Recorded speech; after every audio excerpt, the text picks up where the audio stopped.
Inabutan na tuloy ako ng ulan, kung kailan pa uwi na ako at saka naman umulan, okay lang yan para naman makatulog ako ng mahimbing. Magmamadali na ako baka abutan pa ako ng baha.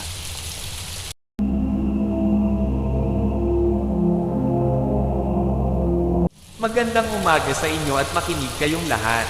Magsiuwi na kayo ng maaga dahil may paparating na malakas na bagyo. Salamat at mag-ingat kayong lahat.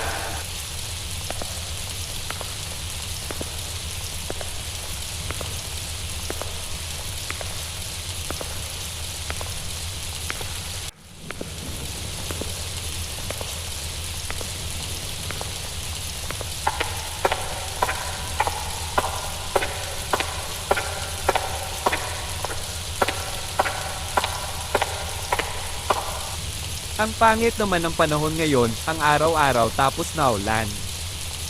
Teka lang si Mokyung, mukhang malalim ang kanyang iniisip.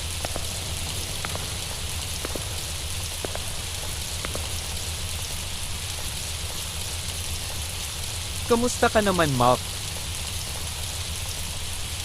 Zyven, mukhang siguradong sigurado ka na sa pagpasok mo ng G-Force. Wow naman, sobrang ganda ng uniform mo dyan, pwede bang sukatin ko yan? Kaya nga, pwede ka naman makapasok dito kung gusto mo, meron ka naman abilidad na lumaban. At saka nga pala pag nakita mo si Zumamei, pakitanong na din kung gusto niya bang sumali ng G-Force. Sige, pag nakita ko yun sasabihin ko yung sinabi mo sa akin, kaso maraming atraso sa akin yung siraulo na yon. Sige na Mok, mukhang may lakad ka pa ngayon, baka maabutan pa tayong dalawa ng malakas na ulan. Sige na Zyven. Baka mahuli pa tayong ng G-Force. Paalam Zyven.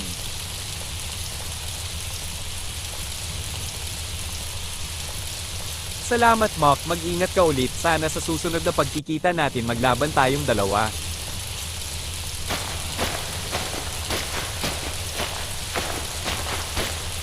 Nakakasar, lalong lumalakas ang ulan. Si tatay kasi palagi na lang ako inuutusan.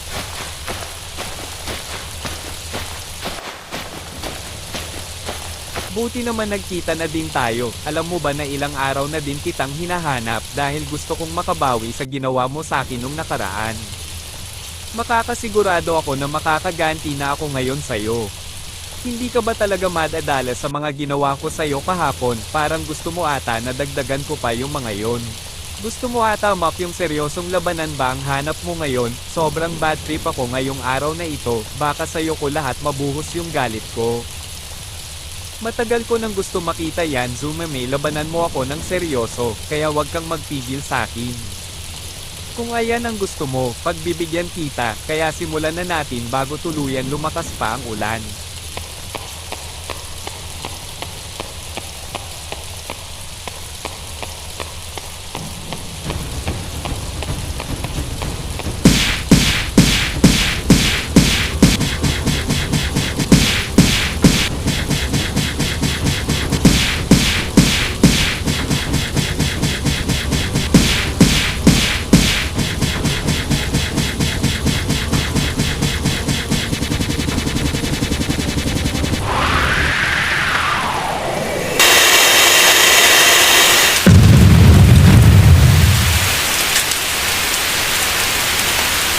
Hindi ko alam kung bakit ba galit na galit ka sa akin Mok, wala naman akong ginawang masama sa'yo, kaya itigil na natin itong paglalaban natin.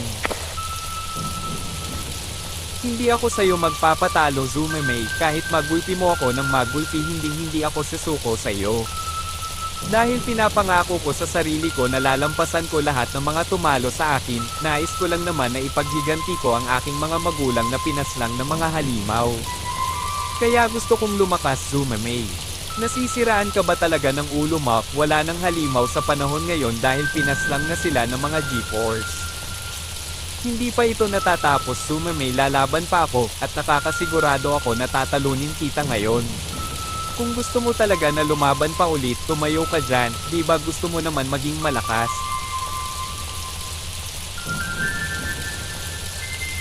Mayabang ka. Zumamei, kailangan sa huli mong atake siguraduhin mo mapupuruhan mo ako, dahil pag ako ay nakatayo ulit, nakakasiguro ako na masasapak ko yung pagmumuka mo.